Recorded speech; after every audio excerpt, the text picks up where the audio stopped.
Ola, o meu nome é Laura e son alumna da ESA do IES Laseiro de Lalín. E dende o meu recuncho favorito vou falar da última lectura que fixen. Enderezo descoñecido, pero cando saín da casa facía sol. Vou buscar outro clima. E isto xa che é outra cousa.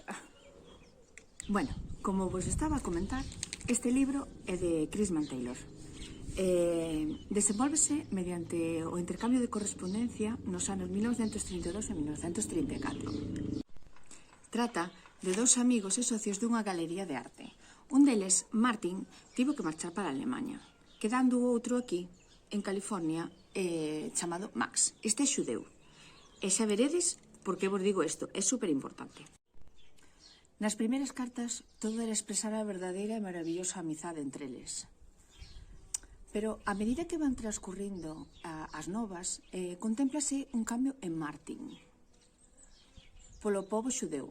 Todo isto grazas ao liderazgo de Hitler na Alemanha, que para eles a única raza era a deles, os xudeus eran o peor.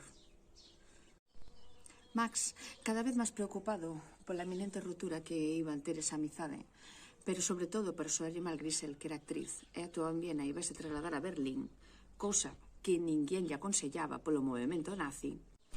Esta historia dá un xiro totalmente inesperado, porque Max comeza a súa vinganza, mandando mensaxes en clave a Martin hasta que el lle suplicou que non seguira, porque senón o ia matar.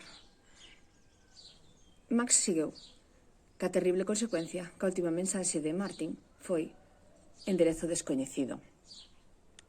Na miña opinión, este libro fala exactamente do comportamento humano e do fácil que somos de manipular.